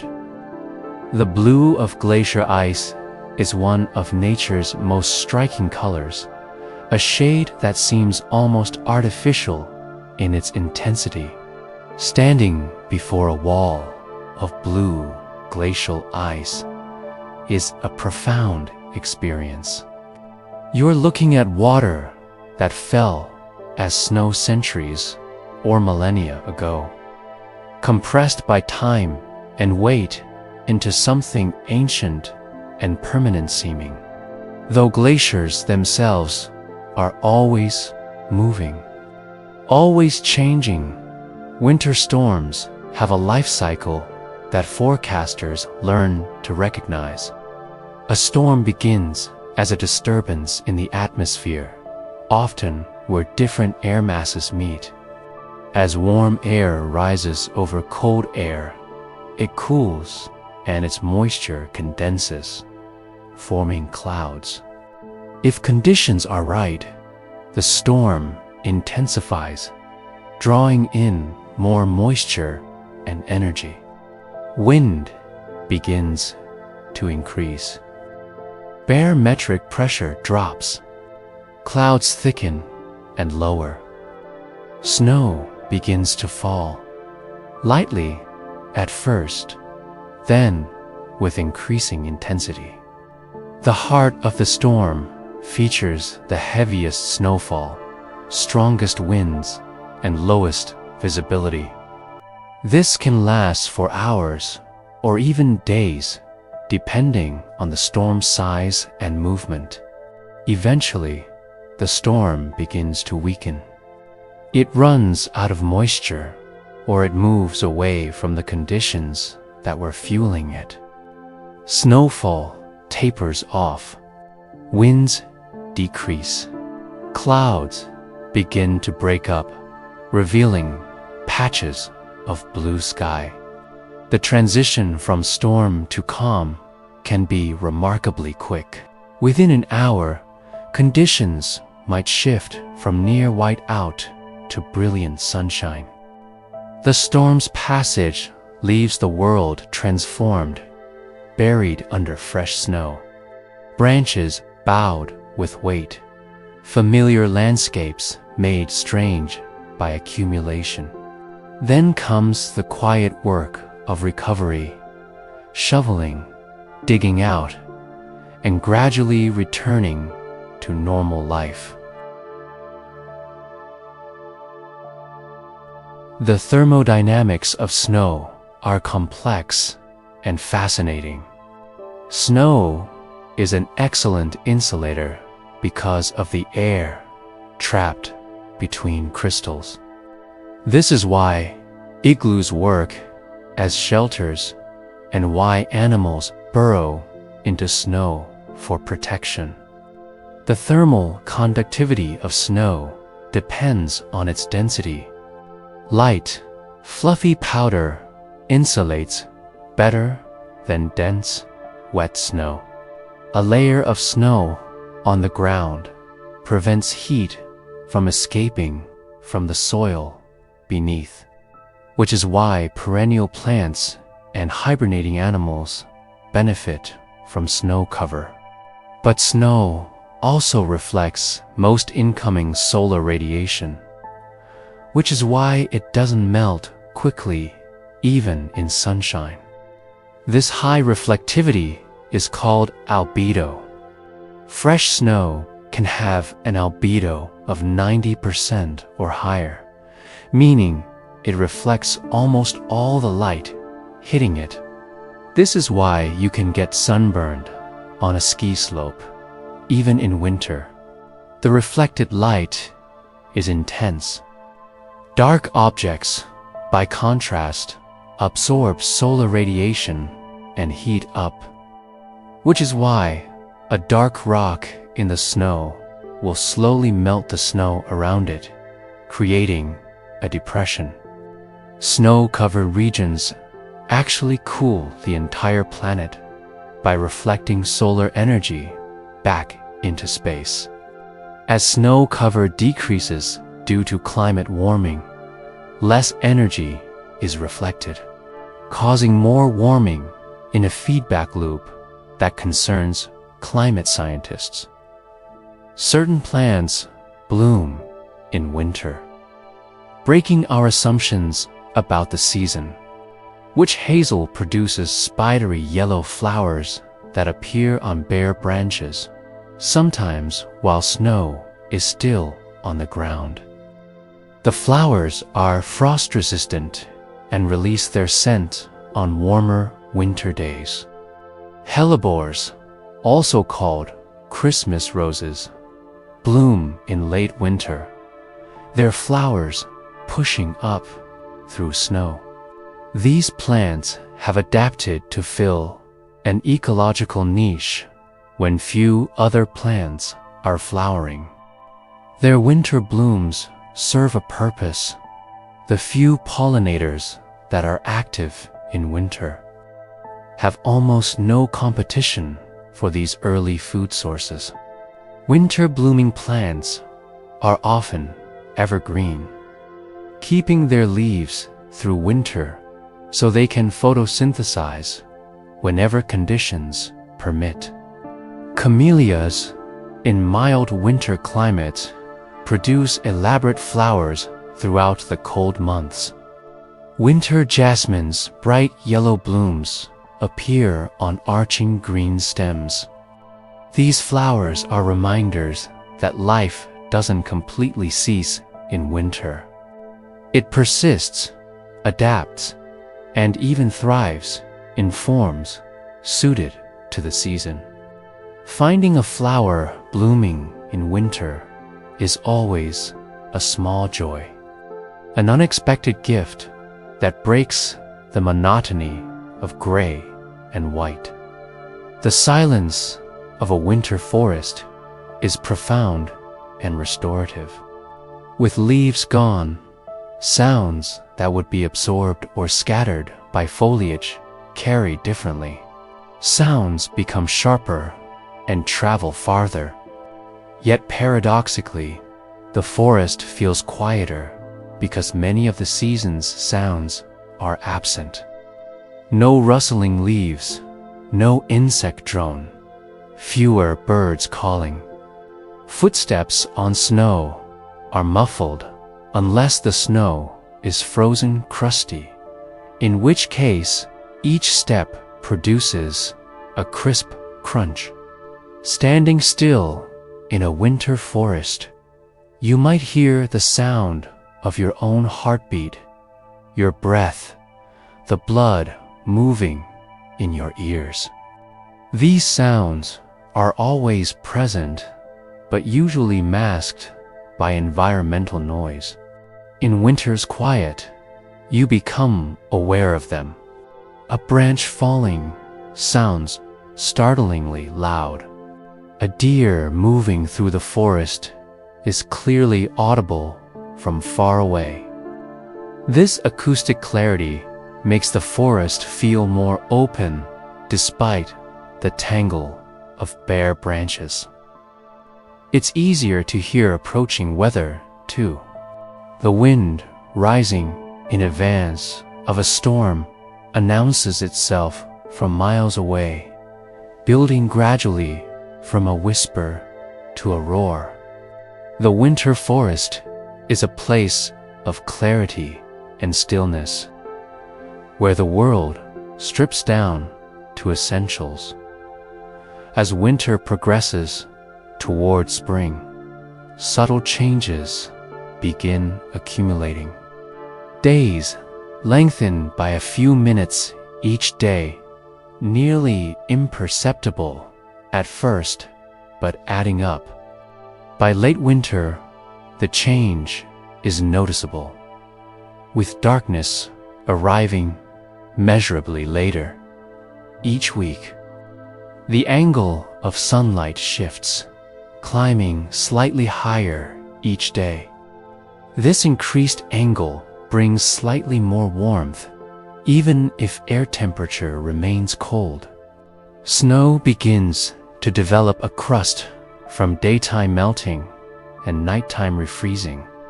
This crust can become strong enough to walk on, transforming deep powder into a firm surface. Birds begin returning to their breeding territories, their songs announcing territorial claims. Resident birds that were silent much of winter start singing again, responding to changing day length. Sap begins moving in trees, though humans rarely notice this internal stirring. In places with maple trees, this sap flow is tapped for maple syrup, one of late winter's traditional harvests. Animal tracks become more numerous as creatures increase their activity in response to lengthening days. These changes happen slowly, day by incremental day, but they're real and measurable.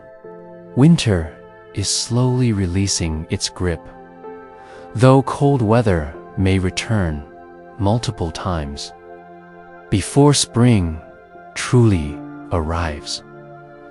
The science of winter continues, revealing new wonders. Researchers discover new adaptations, new patterns, new connections in winter ecosystems. Wood frogs freeze solid in winter, their hearts stopping, ice crystals forming in their tissues. Yet, they revive completely when temperatures rise, a remarkable example of nature's ability to pause life and restart it. Arctic ground squirrels can survive with their body temperature dropping below freezing, technically becoming supercooled without freezing solid. The mechanisms that allow this are still being studied. Snow chemistry reveals patterns of atmospheric pollution, with each layer of snow capturing a record of what was in the air when it fell. Ice cores from glaciers provide climate records going back hundreds of thousands of years, each annual layer preserving information about temperature, atmospheric composition, and even volcanic eruptions.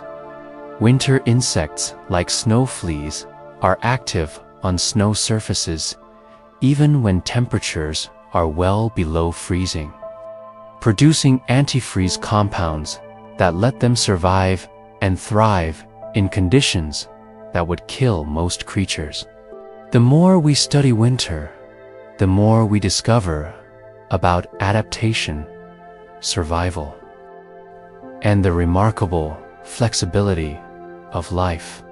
Winter teaches patience in ways few other experiences can.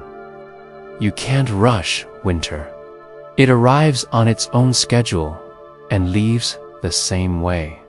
Seeds won't germinate, no matter how much you want them to. Frozen ground won't thaw until temperatures rise.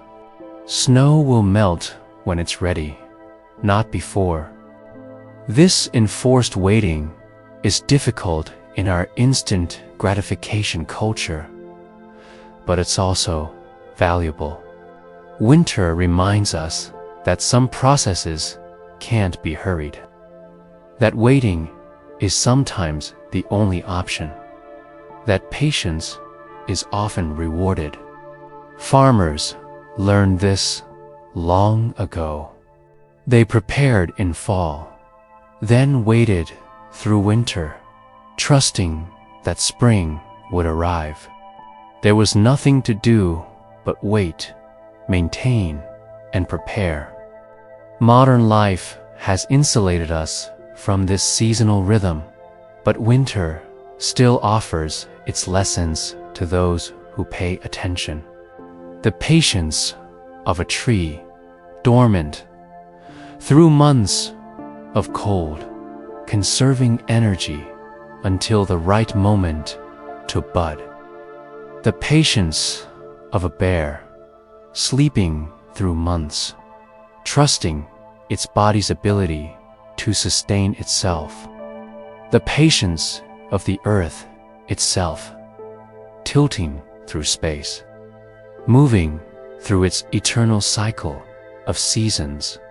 And now, as we near the end of our winter journey together, let yourself rest even deeper into comfort. You've traveled through snow and ice, through forests and frozen lakes, through the science and wonder of the coldest season. Each fact has been like a snowflake, unique and delicate, accumulating into something beautiful. Winter is a season of rest, of conservation, of quiet preparation for the abundance that will come. Let that same rest fill you now. Your breathing has slowed, natural and easy. Your body is completely relaxed, supported, and comfortable. Your mind has wandered through winter landscapes, and perhaps now it's ready to wander into dreams. Winter reminds us that cycles turn, that nothing lasts forever, that darkness always gives way to light. The shortest day passes, and immediately days begin lengthening. The deepest cold eventually moderates. Snow, which seemed permanent, melts away. Seeds that appeared dead sprout into new life. These rhythms are ancient and reliable. They've turned for billions of years before humans existed, and they'll continue long after we're gone. There's comfort in that continuity, in being part of something so much larger than ourselves. As you drift toward sleep, imagine yourself as a seed beneath winter snow.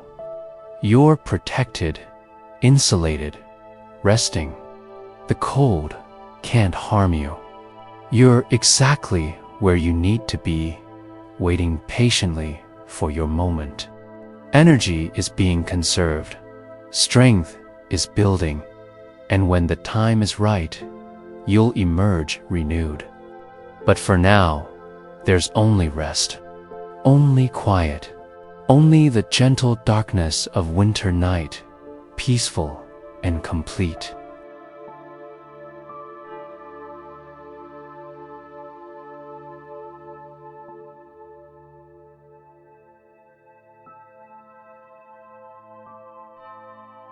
Let winter hold you in its quiet embrace. Let the facts and stories we've shared become part of your dreams, gentle and calming. The snowflakes falling, each one unique and beautiful. The animals adapted perfectly to their frozen world. The trees standing patient and strong. The moonlight on snow. The silence of the forest. All of it peaceful, all of it natural, all of it exactly as it should be. Winter is the season of sleep, of restoration, of dreams. And you are winter's perfect child, resting deeply, breathing slowly, completely at peace. The world outside can wait. The cold can't touch you here. You're warm, safe, and surrounded by the gentle magic of winter's quietest moments. Sleep now, as the winter world sleeps. Dream of snowflakes and starlight, of silence and stillness. Let every tension melt like snow in sunshine. Let every worry drift away like fog in morning. You are held by winter's peace, cradled by its quiet strength, wrapped in its patient wisdom. The winter night is long and peaceful, and you have all the time in the world to rest. There's nowhere you need to be, nothing you need to do. Only this moment, only this breath, only this deep and perfect calm. Winter has taught you its greatest lesson, that rest is sacred, that stillness is strength, that in the quiet darkness we find our deepest peace, and so you sleep deeply and peacefully, as winter keeps its gentle watch over all the dreaming world. Good night, dear traveler. Rest well in winter's embrace. The snow falls softly, the stars shine bright, and all is calm, all is peaceful, all is exactly as it should be. Sleep now and dream of winter's wonders. Dream of beauty and stillness. Dream of peace. Sweet dreams until the morning light returns, and so you sleep deeply and peacefully as winter keeps its gentle watch over all the dreaming world. Good night, dear traveler. Rest well in winter's embrace. The snow falls softly, the stars shine bright, and all is calm, all is peaceful, all is exactly as it should be. Sleep now and dream of winter's wonders. Dream of beauty and stillness. Dream of peace. Sweet dreams until the morning light returns, as the night settles fully. Let your thoughts drift like snowflakes, slow, weightless, and free. The rhythm of your breath becomes part of the winter silence, steady and soft. Each moment welcomes you deeper into rest, deeper into comfort, deeper into the gentle stillness that winter offers so freely. Soon, dreams will find you, quiet and delicate as snowfall. They'll wrap around you like a warm blanket, carrying you through forests of moonlit snow, across frozen lakes glowing under starlight, and into the peaceful heart of winter itself. Everything is calm. Everything is safe. Everything is warm within you. Let the last traces of wakefulness fade like the evening. Light dot, let sleep rise around you like soft, drifting snow. Good night.